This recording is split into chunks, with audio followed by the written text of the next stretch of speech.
Bom dia, tudo bem? Se você tem uma Bíblia aí, eu queria te convidar a abrir em 1 Tessalonicenses, no capítulo 5.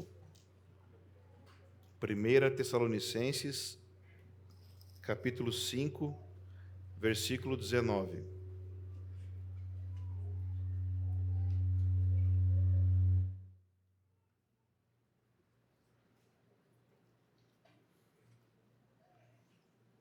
1 Tessalonicenses 5, a partir do versículo 19, vamos ler até o 22.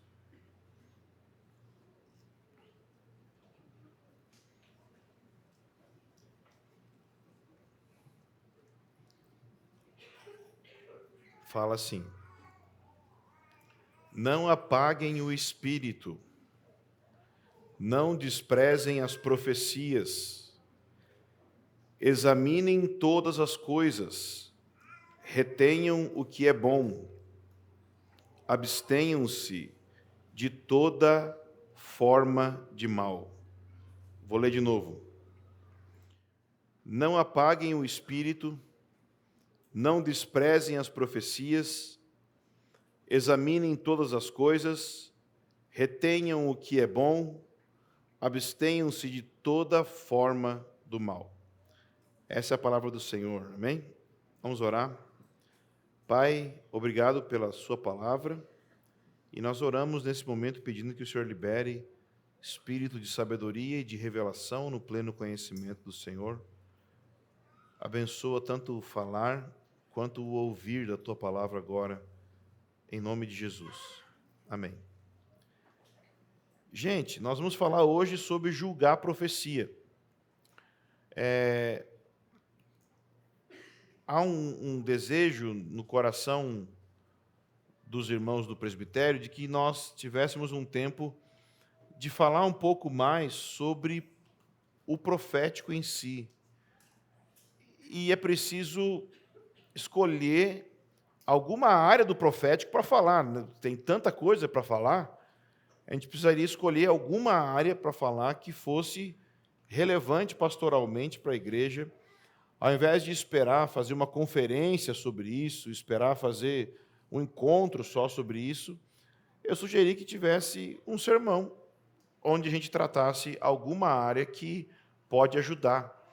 O que acontece? Nossa comunidade, ela tem essa característica de ser bem aberta para a manifestação do Espírito Santo e ser bem aberta para a manifestação do Espírito Santo, inclusive nessa área, na área do dom de profecia e das manifestações do Espírito Santo que estão ligadas a isso que nós chamamos de profético, ou seja, daquilo que comunica a voz de Deus, que comunica o coração de Deus.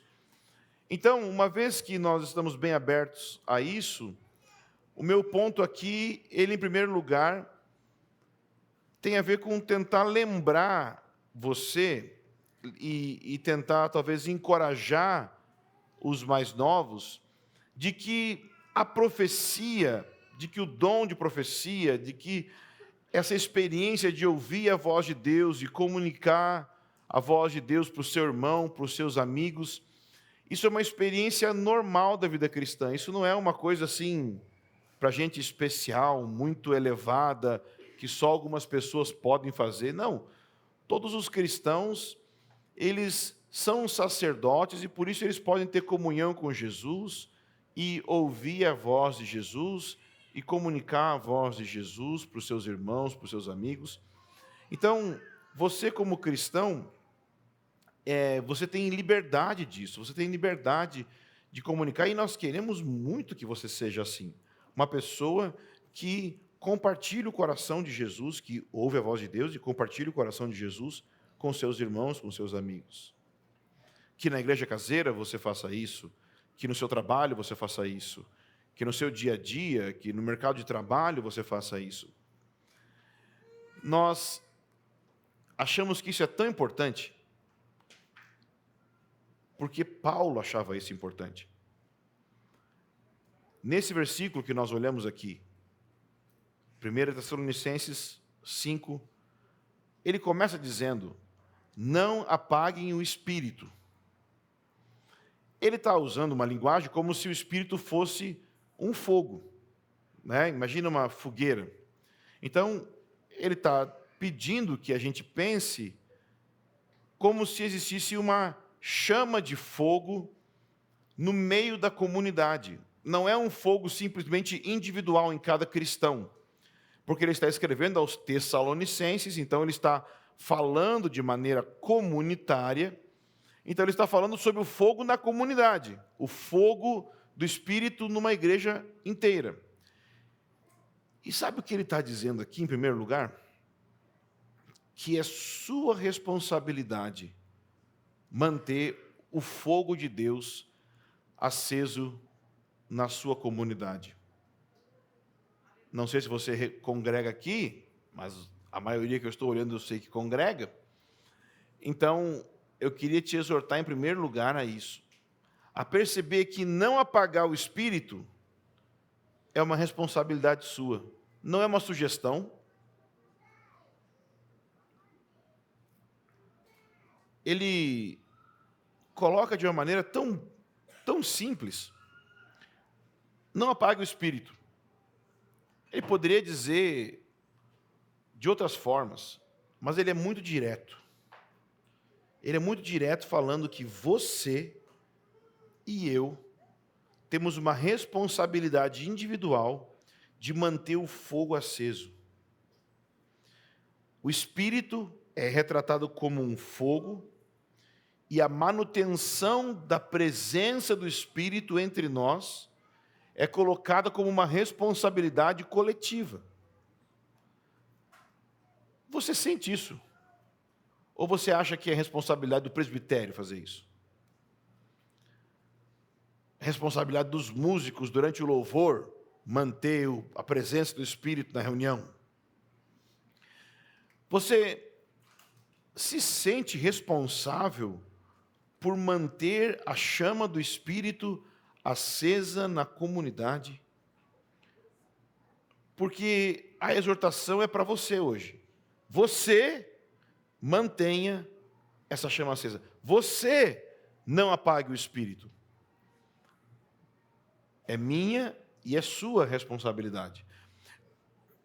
A gente tem a tendência de pensar que porque a igreja tem líderes e pastores, que eles são os responsáveis por fazer tudo.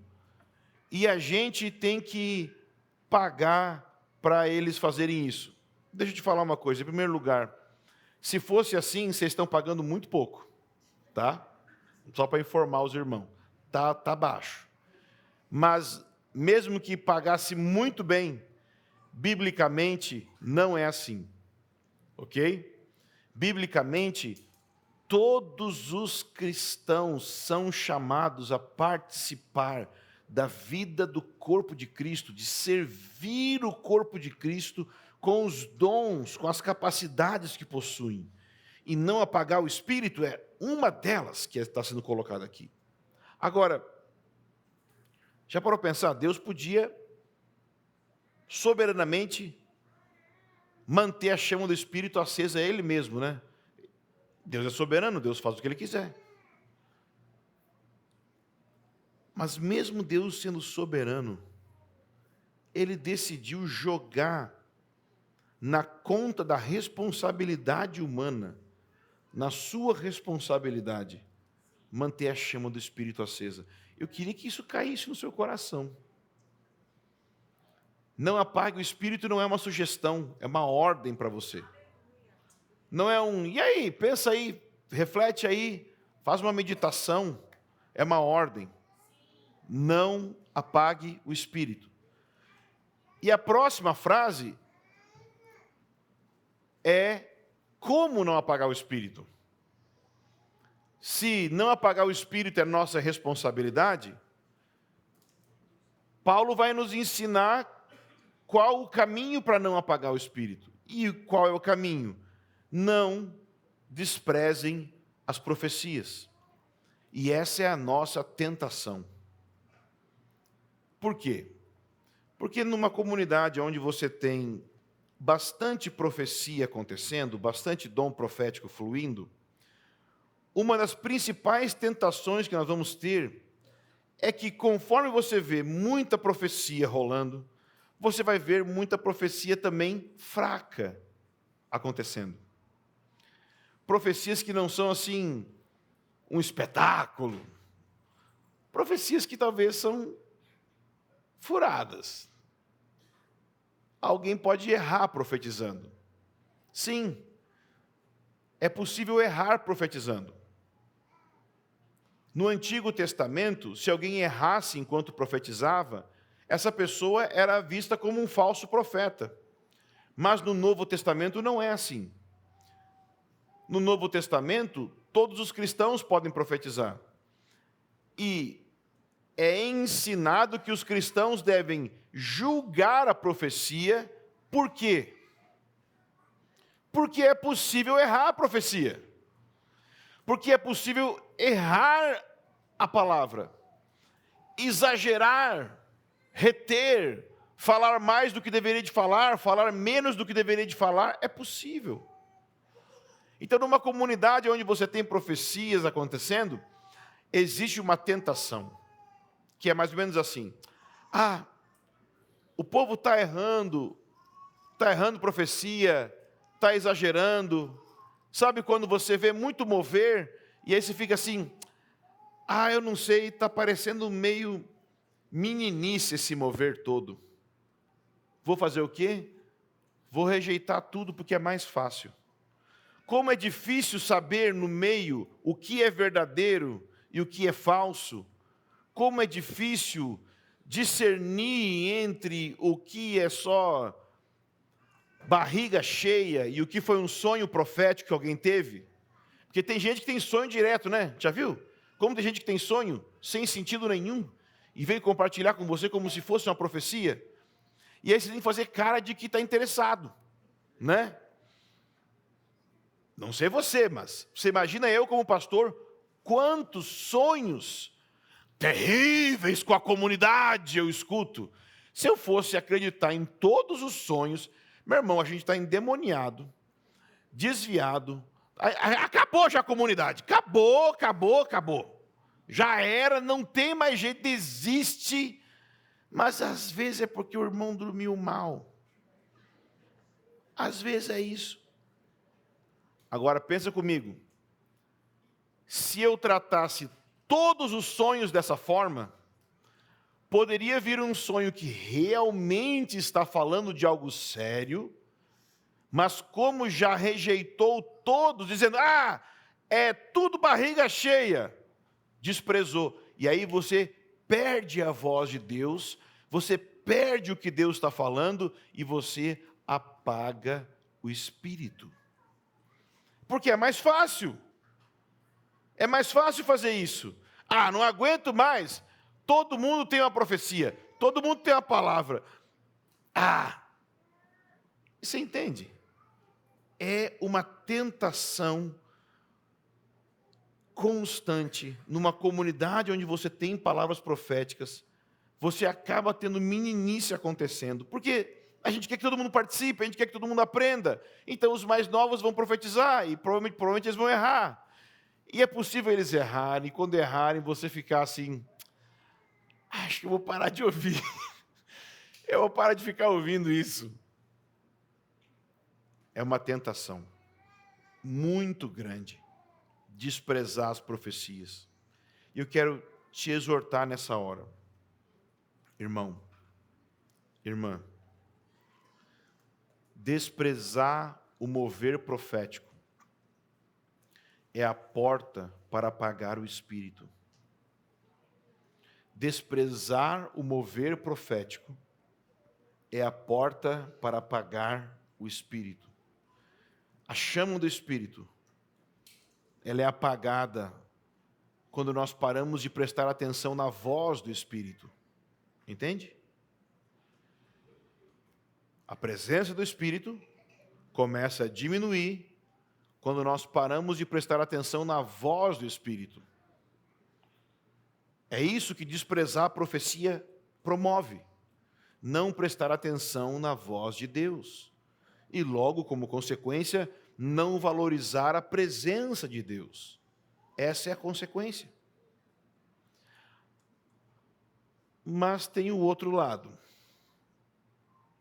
Tem o outro lado da moeda.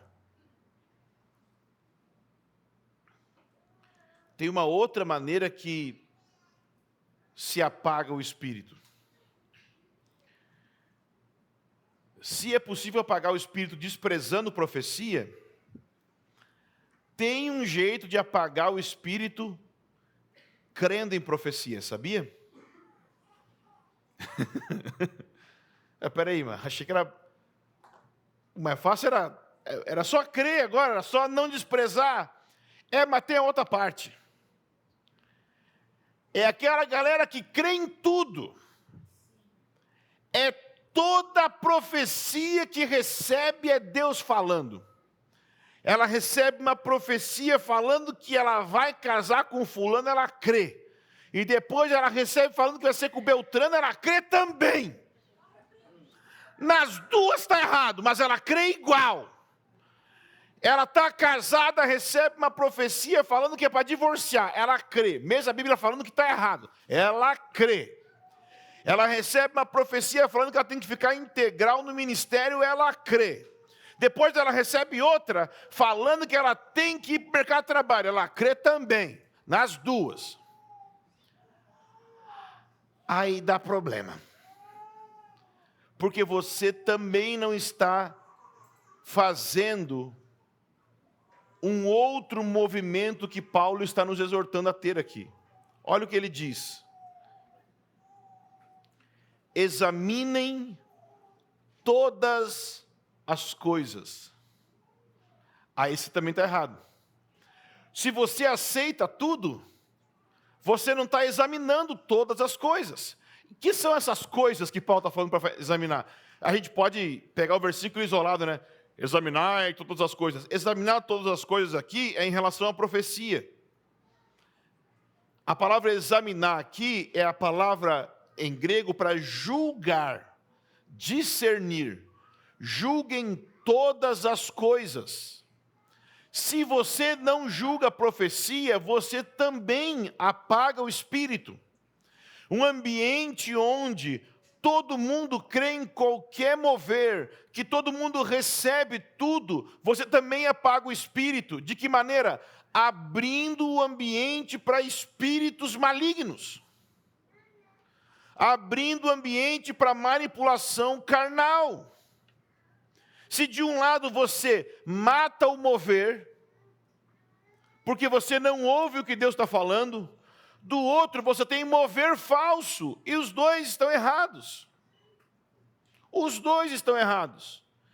Se você crê em toda a palavra profética que você recebe, que você ouve, que você ora e recebe, ou que você recebe de outro, e você não é sério, sistemático, diligente em examinar todas as coisas, você também está promovendo uma espécie de apagar o espírito.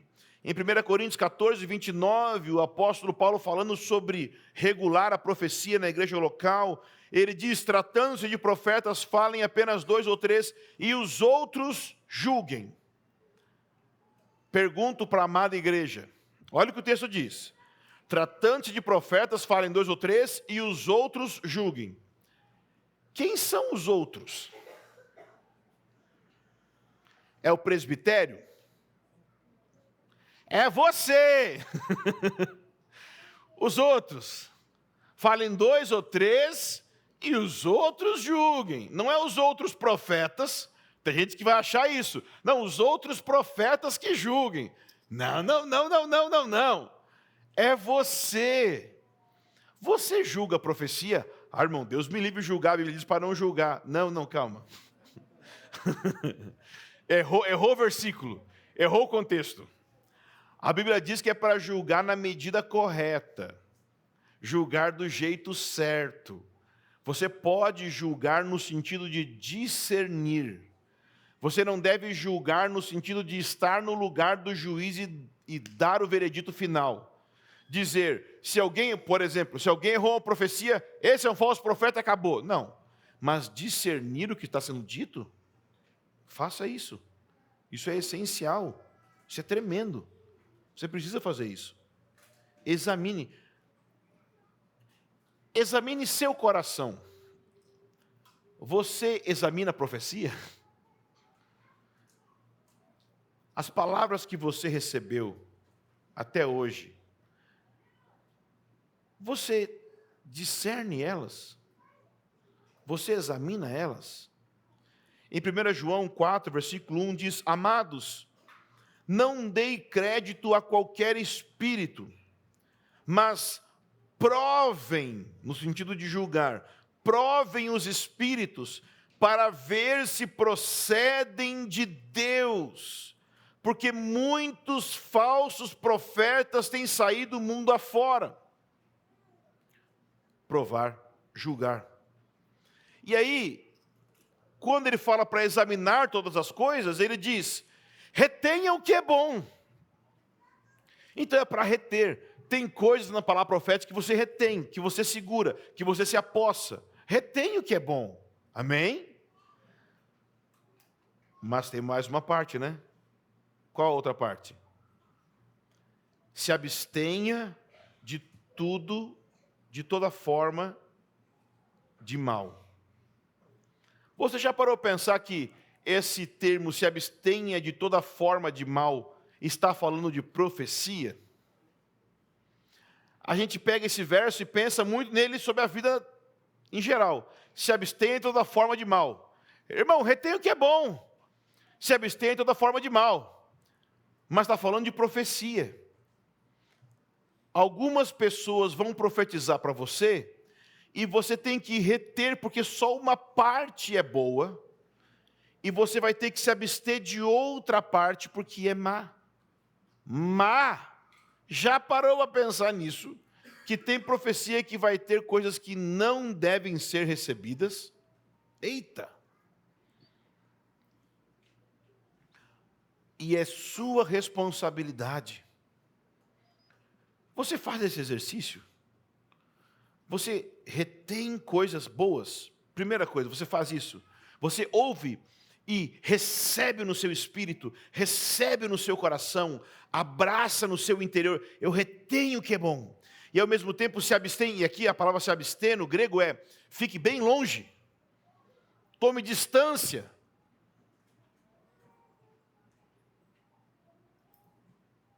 A gente não faz às vezes nenhum e nem outro, né? A gente às vezes não retém como Maria, que guardava no coração tudo que Jesus estava fazendo, guardava no coração as coisas que ela estava compreendendo sobre Jesus, reter, segurar no coração. Mas ao mesmo tempo, lançar para bem longe tudo aquilo que não é do Senhor na palavra profética. Ficou complicado? Eu vou ajudar vocês a conseguir julgar a profecia. Porque eu estou falando para julgar, mas como que faz para julgar?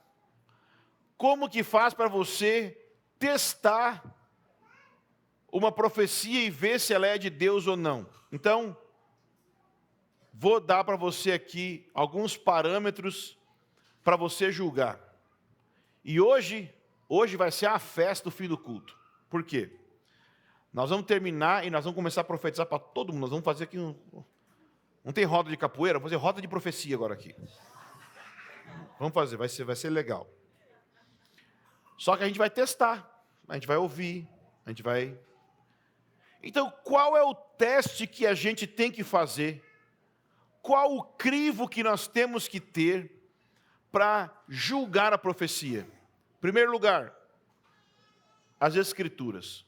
Esse é o básico. Você recebe uma palavra profética.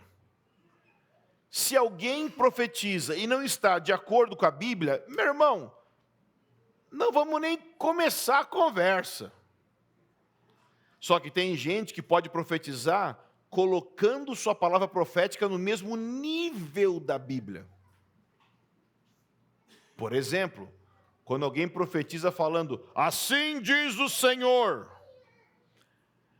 Olha, assim diz o Senhor, é uma frase que os profetas do Antigo Testamento falavam para dar a entender que tudo que eles estavam falando era Deus falando de maneira infalível, e era infalível. Hoje em dia nós não profetizamos assim, nós não falamos de maneira infalível, nós somos falhos, nós não estamos escrevendo a Bíblia, não. Então, se alguém profetiza, e essa palavra profética não estiver alinhada com as Escrituras, você não ouve. Tudo bem? Então, primeiro ponto aqui, concordado?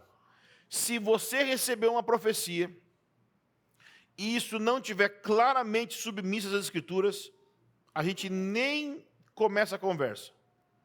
Agora, tem o segundo teste. Primeiro teste, Escritura. Vamos ver, só para você não dormir, repete comigo. Escritura. Escritura. Aleluia. Segundo teste, edificação. Repete, edificação. Edificação. Se você não foi edificado com a palavra profética, esquece. Se é uma palavra que está promovendo destruição, divisão, medo, esquece. Em 1 Coríntios 14 fala que a palavra profética, ela vem para consolo, exortação e edificação. Esses são os três propósitos da profecia. Se não gerou isso, esquece. 1 Coríntios 14, 3 fala isso.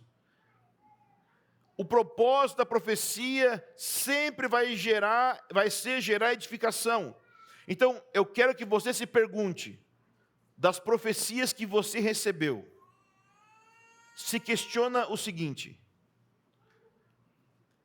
por acaso, eu estou sentindo algum medo, alguma dúvida, alguma vergonha?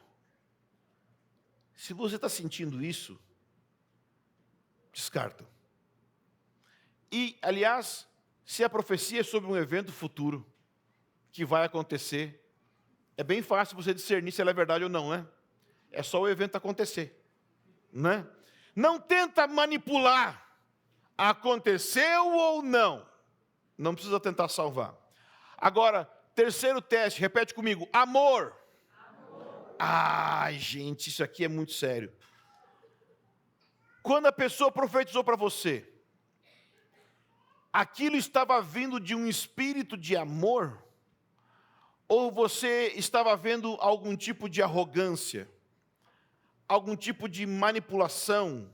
Se pergunta, essa palavra profética que eu estou recebendo agora, ela é motivada por egoísmo? Tem uma busca de poder? Eu já vi vários ambientes onde pessoas chegam para líderes de alto nível no corpo de Cristo e querem chegar lá e entregar profecia para esses líderes. Para que querer entregar profecia para grandes líderes sempre? Tem um motivo. Você conseguiu um lugar de prestígio com esses líderes. Quando eu estou num ambiente onde tem gente muito rica, no ambiente onde tem gente muito poderosa, geralmente eu procuro segurar o dom profético. Porque eu sei que há uma tendência na carne de querer exagerar para você ganhar um lugarzinho entre os ricos e famosos. É óbvio que se Deus quiser falar, eu não vou impedir, eu não vou segurar. O que eu vou fazer? Eu vou ser muito discreto ao compartilhar aquilo que Deus está falando. Mas eu já vi situações aonde, semelhante a uma prostituta com um cliente, assim são certos profetas com pessoas ricas, certos profetas com pastores influentes. E eu tenho um profundo nojo disso. Profundo. Eu tomei a decisão de nunca fazer isso na minha vida. E eu pago as consequências disso. Mas eu posso ter Deus do meu lado nesse quesito. E você também. De onde está vindo a palavra profética? Qual a motivação da palavra profética? Existe um desejo no coração da pessoa altruísta. Ela está querendo abençoar e encorajar a pessoa a quem ela está se referindo, ou ela está querendo outra coisa? Se a profecia não está vindo de um lugar de amor, nem ouve. Esquece, não tenta. Quarto teste para você fazer, repete comigo, comunidade. Quando você recebe uma palavra, às vezes você não vai saber tudo da Bíblia que poderia saber, não vai discernir tudo sozinho. O que você faz? Submete a comunidade. Abre para outros irmãos. Fala, olha, eu recebi essa palavra aqui. O que você acha? Será que eu poderia receber? Como eu poderia levar essa palavra para a minha vida? Leve ela para isso. Agora, tem mais um nível, que é a experiência pessoal. Esse aqui é muito profundo. É o seguinte, experiência pessoal. Você já está ouvindo de Deus. Deus está falando com você já. Alguém que vai chegar e profetizar, não vai poder acrescentar ao que você está ouvindo de Deus de uma maneira totalmente contraditória. Tem um exemplo na Bíblia que eu queria mostrar para você nesse momento. Abra comigo em Atos 21.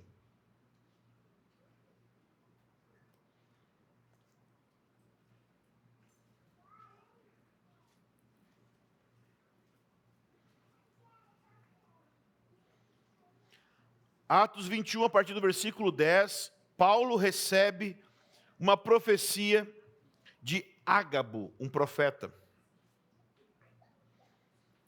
Ele diz o seguinte: demorando-nos ali alguns dias, veio da Judéia um profeta chamado Ágabo, que, aproximando-se de nós, pegou o cinto de Paulo e, amarrando com ele os próprios pés e mãos, declarou: assim diz o Espírito Santo, é isso que os judeus em Jerusalém farão ao dono desse cinto para entregá-lo na mão dos gentios. Ouviu a profecia? Então essa é a revelação. O que você faria com essa revelação? Se vai fazer isso aí, então não pode ir para Jerusalém. Se vai ser entregue, não pode ir para Jerusalém.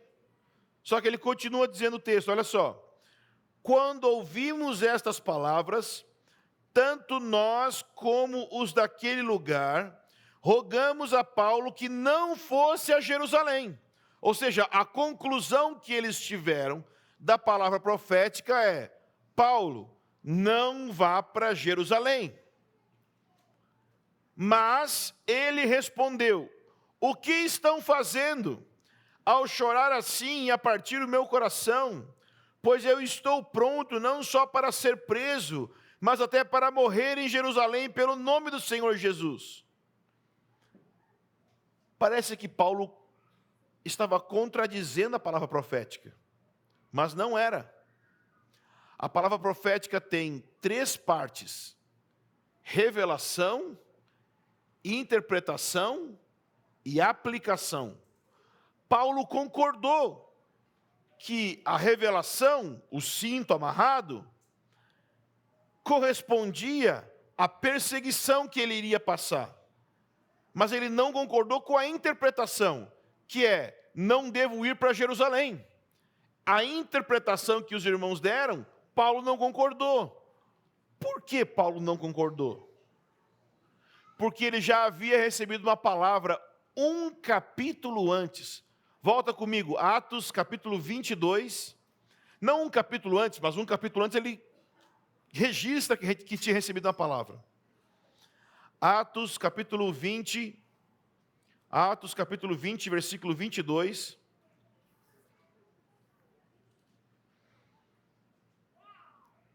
Diz assim: e agora, impelido pelo Espírito, vou para Jerusalém, não sabendo o que ali vai me acontecer. Exceto que o Espírito Santo de cidade em cidade me assegura. Quem assegurou ele? O Espírito. Deus falou com ele. O Espírito me assegura que prisões e sofrimentos estão à minha espera. Porém, nada considero minha vida preciosa para mim mesmo, desde que eu complete a minha carreira e o ministério que eu recebi do Senhor Jesus para testemunhar o Evangelho da graça de Deus. Então, Paulo tinha recebido na sua experiência pessoal uma palavra que indicava que ele estava sendo impelido pelo Espírito para Jerusalém e que ele ia ser perseguido. Então, quando ele recebe uma outra palavra dizendo: o dono dessa roupa aqui, desse cinto, em Jerusalém, vai sofrer, Paulo disse: é isso aí mesmo. Vou sofrer mesmo. Aí os irmãos falaram: então não vai para Jerusalém. Não. Aí vocês já estão impondo uma interpretação que não é que Deus falou comigo. Você pode receber muita palavra dos seus irmãos, mas a questão é, você precisa interpretar, Deus já está falando com você. Você é um filho de Deus. Deus fala com seus filhos. Nenhuma profecia, deixa eu falar isso aqui de vez. No Convergência, não tem profecia para direcionar a vida de ninguém. Profecia para guiar a sua vida chama Bíblia Sagrada. Nada nem ninguém vai chegar e dizer, te dar uma profecia para dizer o que você tem que fazer. Quem vai falar com você é Deus que vai falar diretamente com você. Deus vai falar com você por meio da Bíblia. Agora, não, é que daí eu sonhei, que daí... Querido, pode ser sua experiência pessoal. Deus falou com você, no seu coração, mas ninguém vai chegar de fora falando para você que vai te direcionar. E eu te aconselho a jamais tomar qualquer decisão baseada em palavra profética, até mesmo palavra profética que você mesmo recebeu. Você precisa discernir, junto com as palavras, a Escritura e a sabedoria. Então, para encerrar, no momento que a gente está profetizando, a gente tem algumas dinâmicas que acontecem. No momento que a gente está profetizando, por exemplo, isso é muito comum. A gente sente, às vezes, quando você está recebendo a palavra profética, e alguém está profetizando para você. Você já teve uma sensação de alerta? Dá um negócio assim, uma cutucada de Deus na sua consciência. Não quer dizer que a profecia está errada. Às vezes, é simplesmente o seu discernimento humano que Deus te deu, a sabedoria, o conjunto de versículos bíblicos que estão na sua mente, que estão dizendo que aquilo ali está exagerado. Dê atenção para isso. Às vezes a gente tenta bloquear isso, não bloqueia. Se alguém profetizar de maneira errada, o que nós fazemos? Se alguém, por exemplo, profetizar alguma coisa que está fora da Bíblia, deve corrigir imediatamente. Não estou falando para você pegar o microfone e falar: irmão, desgraciato, endemoniato, agora, patronum, prá! E daí, não é isso. Chama o irmão de canto, fala: então, amado, temos um problema. Eu sinto, assim eu vejo, que não está certo. Eu amo o fato que você profetizou para mim. Eu amo o fato que você está disposto a falar. É maravilhoso. Quero que você continue buscando isso. Mas, não. Se você vai profetizar, e eu quero incentivar isso, a gente não vai rejeitar de todo palavras que são genéricas. Mas se você é muito genérico, fica difícil saber se você está profetizando. Deus vai abençoar essa nação. Como assim? Com o quê? Com cereal?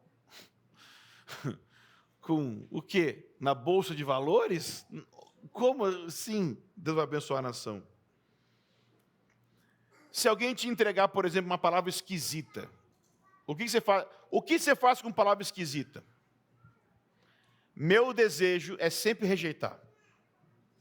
Mas não dá. O que eu já recebi de palavra esquisita que era de Deus, mas eu só fui saber que era de Deus depois. Então você tem que ter um pouquinho de jeito de ouvir a palavra esquisita e falar para o irmão, ok, nós vamos, eu vou orar e eu vou saber o que fazer. Então, eu vou dar um exemplo aqui, alguns exemplos do que não fazer. A gente vai profetizar agora, mas vou dar alguns exemplos do que não fazer. Vem cá. Sobe aqui. Exemplos do que... Não, vamos descer aqui para todo mundo ver, né? De lá, né? Eles verem lá, né? Vem cá. Exemplo do que não fazer profetizando, tá? Primeiro é chegar e falar assim, ó. Irmão, então assim, por favor.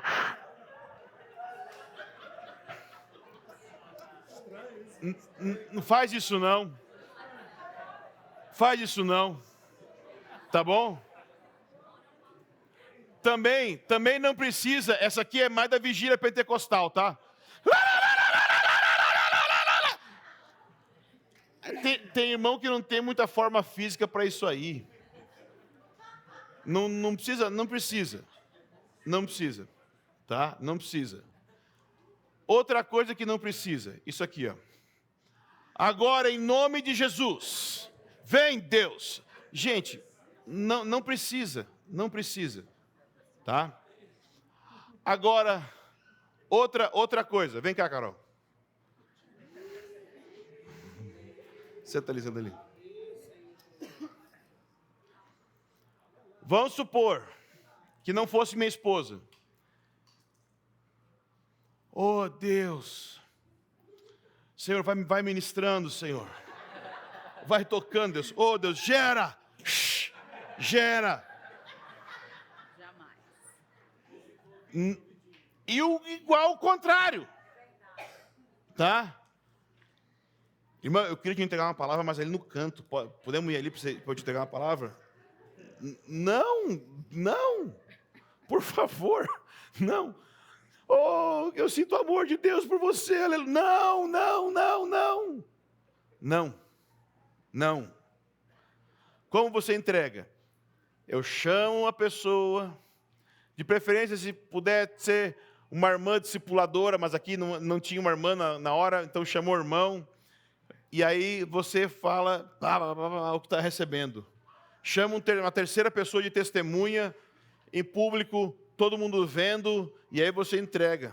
Assim que você faz. Aí fica tranquilo. Pode sentar, obrigado. A gente não fica entregando profecia assim, indo nos cantos, sabe? Saindo no privado, entregar profecia. A gente não fica tocando, entregando profecia, assim, tocando e tudo mais, para a pessoa do sexo oposto, nem para a pessoa do mesmo sexo. A gente fala, a gente profetiza, a gente fala, tá? Então, nós vamos praticar isso nesse momento. Vamos ficar de pé.